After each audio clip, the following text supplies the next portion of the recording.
1.9kg, 32주 만에 태어난 미수가 당시 의료기술로는 생존 가능성이 희박했던 아이. 그 아이가 자라 대한민국 부모들의 정신적 지주가 됩니다. 그녀의 이름은 오은영입니다. 지금은 육아 대통령이라는 별명까지 얻은 그녀. 하지만 이 화려한 수식어 이면엔 우리가 전혀 알지 못했던 깊고도 치열한 인생이 숨어 있습니다. 많은 사람들이 아직도 그녀를 방송인, 상담사, 심리학 교수 정도로 알고 있습니다. 정작 그녀가 의사라는 사실, 그것도 연세대 의과대학 출신이라는 사실은 모르는 경우가 많죠. 오은영 박사는 연세대학교 의대를 졸업하고 연세대 대학원에서 석사, 고려대학교 대학원에서 박사 과정을 마쳤습니다. 정신과 전문의로 삼성서울병원과 아주대학교 병원을 거쳐 지금까지 30년 넘게 정신건강의학을 연구하고 진료해온 인물입니다. 하지만 그녀의 삶이 의사라는 타이틀만으로 설명되진 않습니다. 2008년 오은영 박사는 담낭과 대장에서 종양이 발견됩니다. 대장에선 악성 종양, 담낭에서도 종양이 자라 있었죠. 3개월 시한부 선고까지 받았습니다. 국민육아 멘토로 활동하던 시기였기에 이 소식은 많은 사람들에게 충격이었죠. 다행히 수술 후 대장 종양은 제거되었고 담낭 종양은 단순 지방종으로 확인돼 목숨을 건졌습니다. 하지만 그녀는 이 일을 계기로 삶과 사명에 대해 깊은 성찰을 하게 됩니다. 그녀의 하루는 오전 5시부터 시작됩니다. 자정이 넘어서야 집에 들어가는 스케줄. 하루 평균 수면은 4시간 남짓. 이토록 바쁜 와중에도 그녀는 상담 요청을 거절하지 않기로 유명합니다. 한 번은 고속도로 휴게소 화장실에서 용변을 보던 중 문을 두드리는 부모를 만났다고 합니다. 상담을 요청하는 목소리. 오은영 박사는 실제로 화장실에서 문을 사이에 두고 상담을 해줬다고 말합니다. 이런 일화를 들으면 그녀가 얼마나 진심으로 육아 문제에 헌신하고 있는지 느껴집니다. 그녀의 트레이드마크인 풍성한 앞머리 사자머리도 단순한 스타일이 아닙니다. 어릴 적 머리를 너무 짧게 깎아 남자로 오해받은 경험이 있어 자신을 지키기 위해 기르기 시작한 머리였다고 하죠. 이제는 그녀의 상징이 되어 마스크와 선글라스를 써도 바로 알아본다고 합니다. 1996년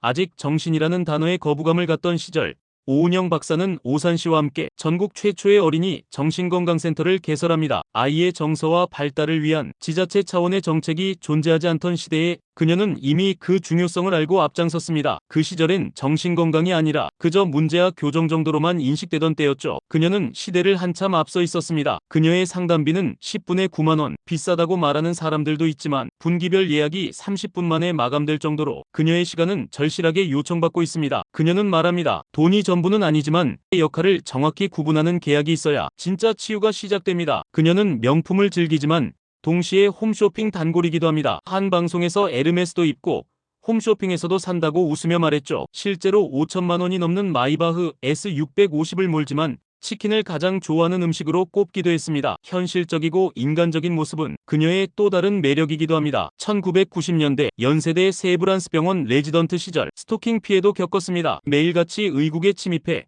그녀의 책과 물건을 훔치던 스토커. 정신과 의사로서 그녀는 이 경험을 계기로 환자의 고통을 더 깊이 이해하게 됐다고 말합니다. 그녀는 삼성 라이온즈의 팬이며 일카이 귄도안의 팬이기도 합니다. MBTI는 해본 적 없지만 MMPI 다면적 인성검사는 해봤다고 밝혔습니다. 켈리 클락슨, 쉬얼크와 닮았다는 이야기도 많아 노근영이라는 별명까지 생겼습니다. 2022년 전국 투어 토크 콘서트를 진행하며 육아 고민을 가진 수많은 부모들과 직접 소통했죠. 그 현장엔 유나, 박규리, 산다라박, 장영란 등 수많은 연예인 팬들도 찾았습니다. 그리고 그녀는 말합니다. 육아는 기술이 아닙니다. 사랑입니다. 이 단순한 말 속에는 수많은 사례, 논문, 상담, 그리고 경험이 녹아 있습니다. 정작 그녀는 자신의 아들을 제대로 돌보지 못한 시기가 있었다며 늘 미안한 엄마였다고 고백합니다. 우리 아이가 달라졌어요에 출연하던 시절 그녀는 누구보다도 많은 아이들의 문제를 해결해줬지만 자신의 아들과 보내는 시간은 늘 부족했다고 합니다. 육아 멘토이기 이전에 그녀도 한 명의 엄마였고 한 사람의 인간이었습니다. 지금도 그녀는 문제아가 아니라 도움이 필요한 아이를 봅니다. 비난이 아닌 이해로, 꾸짖음이 아닌 공감으로 그녀는 수많은 부모들에게 말합니다. 당신 잘못 아니에요. 하지만 당신이 바뀌면 아이도 바뀔 수 있어요. 오은영 박사. 그녀는 단지 전문가가 아닙니다. 죽음을 이겨낸 생존자이고 대한민국 최초의 개척자이며 누군가의 엄마로, 멘토로, 그리고 인간으로 존재하는 사람입니다. 우리가 알지 못했던 그녀의 이야기, 이제는 조금 더 가까워졌나요?